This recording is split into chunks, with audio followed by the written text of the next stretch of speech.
नमस्ते, मी लतिका. नवरात्रीच्या 9 दिवसानिमित्त आपण वेगवेगळ्या विषयावरती चर्चा करणार आहोत, समजून घेणार आहोत आणि त्याच विषयापैकी आजचा विषय म्हणजे महिला आणि अंधश्रद्धा होय. तर जसं बाबासाहेब म्हणतात त्याप्रमाणे गुलामाला गुलामाची जाणीव करून द्या म्हणजे तो बंड करून उठेल.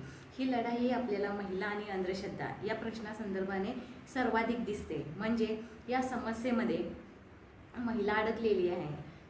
स्त्रीला या समस्येमधून बाहेर पडायला पाहिजे आणि त्याच वेळेस ती समस्या स्त्रीला तिचं समाधान वाटू लागतं. म्हणजे स्त्रीच्या पायामध्ये जी बेडी अडकलेली आहे त्या बेडीलाच महिला अलंकार, दागिना, आभूषण समजू लागते. या समस्येवरती, अंधश्रद्धेवरती तिला गर्व वाटू लागतो, अभिमान वाटू लागतो.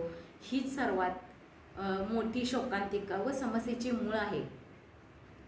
आपण बघितले तर माणूस म्हणून माणसाने जीवन प्रवास सुरू केला. या संपूर्ण जीवन प्रवासामध्ये अश्मयुगीन कालखंडापासून ते आजच्या वैज्ञानिक युगापर्यंत मानवी जीवनशैलीमध्ये असंख्य वेगवेगळ्या घटना घडलेल्या आपल्याला दिसतात. त्यातूनच मानवाने कधी त्याला निसर्गाची कृपा, देव, ईश्वर असं काहीतरी मानायला, कल्पना करायला सुरुवात केली. अंधश्रद्धा सर्वाधिक आहे ती महिलामध्ये. मूल जन्माला आल्यापासून ते वेगवेगळ्या प्रकारच्या अंधश्रद्धा आपल्यामध्ये सुरू होतात. तो मुलगा जगेल का, जगला तर तो वाढेल का, पण यासाठी वेगवेगळ्या जनावरांचा बळी देणे, त्याला कुठून तरी उंचीवरून ठिकाणावरून फेकणे, त्याच्यासाठी काहीतरी नवस, अशी कित्येक तरी प्रकारच्या कर्मकांडामध्ये महिला नेहमी करत असतात. दैनंदिन जीवनामध्ये आज 21व्या वैज्ञानिक शतकात देखील आपला पती आल्याशिवाय पत्नी जेवत नाही. त्याच्यासाठी वेगवेगळे उपवास किंवा इतर देवदेवतांची असंख्य उपवास अशा माध्यमातून स्वतःला प्रचंड शारीरिक मानसिक त्रास करून घेते आणि यातूनच तिचं संपूर्ण भविष्य धोक्यामध्ये आलेलं आपल्याला दिसतं. अंधश्रद्धेचा कळस म्हणजे वेगवेगळ्या प्रकारचे बाबा, बुवा, महाराज यांच्या नादी लागून मोठ्या प्रकारचे महिलांचे शोषण त्यांच्याकडून केलेलं आपल्याला दिसतं. जगातील प्रत्येक क्षेत्रात आज स्त्रीने तिचं स्वतःचं अवकाश व्यापलेलं आहे. सर्व क्षेत्रामध्ये उत्तुंग अशी भरारी तिनं घेतलेली आहे स्वतःच्या बळावरती.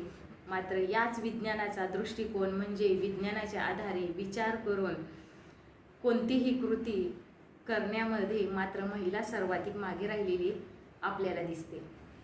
तसेच एकीकडे स्त्रीला माता, लक्ष्मी, देवी म्हणायचं आणि दुसरीकडे त्या स्त्रीला पायातील चप्पल समजून, तर कधी शोभेची वस्तू, कधी बाहुली बनवायची, ही पुरुषी मानसिकता आहे.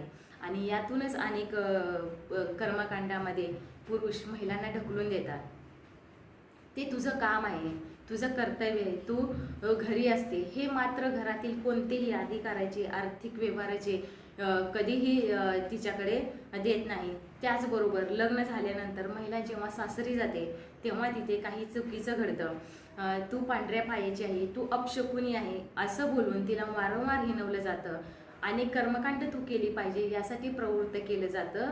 तसेच जर या लग्न संबंधातून मूल जन्माला आलं नसेल किंवा तिला वेगळी कर्मकांडे करायला लावायची आणि अशा या अंधश्रद्धेच्या माध्यमातून जीवनात चमत्कार होईल, आपलं चांगलं घडेल अशी चुकीची इच्छा, आकांक्षा मनात धरतात. मुस्लिम धर्मामध्ये तर अत्यंत टोकाच्या अंधश्रद्धा पाळल्या जातात. स्वतःचा चेहरा झाकून ठेवण्यापासून ते अनेक कर्मकांडांना त्यांना सामोरे जावे लागते. त्या अंधश्रद्धेचे मूळ धर्मामध्ये चुकीच्या संस्कृती, रूढी, परंपरा घडलेल्या आहे. जगातील प्रत्येक सनातन धर्म महिलेला दुय्यम वागणूक देतो, तिला कर्मकांड आणि चुकीच्या परंपरेमध्ये अडकवतो. आतापासून महिलांनी अंधश्रद्धेच्या साम्राज्यापासून बाहेर पडलं पाहिजे. कित्येक गोष्ट करताना विचार केला पाहिजे. कोणी सांगत आहे पण तो किती मोठा आहे, किती प्रतिष्ठित व्यक्ती आहे, तरीसुद्धा आपण आपल्या बुद्धीला विचारलं पाहिजे, त्यावरती चिंतन केलं पाहिजे. खरंच हे केल्याने कसं होऊ शकतं बरं, ही गोष्ट कर्मकांडाने शक्य आहे का, त्यातून आपल्याला मानसिक आणि शारीरिक त्रासाशिवाय काहीतरी साध्य होऊ शकतं का. ज्या दिवशी आपण विचार करायला लागू त्या दिवशी आपण आपल्या मुलाबाळामध्ये, शेजारी, मित्रपरिवाराकडून देखील योग्य ते सकारात्मक संदेश आपल्या कृतीच्या माध्यमातून देऊ शकू. जे कोणत्या धर्माने दिलं नाही ते आपल्या भारतीय संविधानानं दिलं. समता, न्याय, बंधुता, समतेच्या माध्यमातून महिलांना वेगवेगळ्या प्रकारच्या सोयी सुविधा, आरक्षण, महिलांमध्ये या वस्तू न राहता सशक्त विचार करणाऱ्या सर्वगुण व्यक्तिमत्व, क्रांतिकारी व्यक्ती झाल्या पाहिजे, त्याचं संपूर्ण तत्त्व संविधानामध्ये आहे. आपल्याला आपल्या श्रद्धा उपासना जोपासण्यासाठी नक्की अधिकार या संविधानामध्ये मूलभूत हक्कामध्ये अनुच्छेद 25 ते 28 याची तशी तरतूद देखील केली आहे. चला तर सखींनो, आत्तापासून आपण सर्वजणी मिळून या अंधश्रद्धेच्या चुकीच्या गोष्टीमधून बाहेर पडूया. एक स्वतःच्या विचाराची नवी भरारी घेऊया. आपण कोणाचे गुलाम नाही आहोत. आपण कर्मकांडी होऊन, अंधश्रद्धाळू होऊन स्वतःचं शरीराला आणि मनाला का त्रास करून घ्यायचा.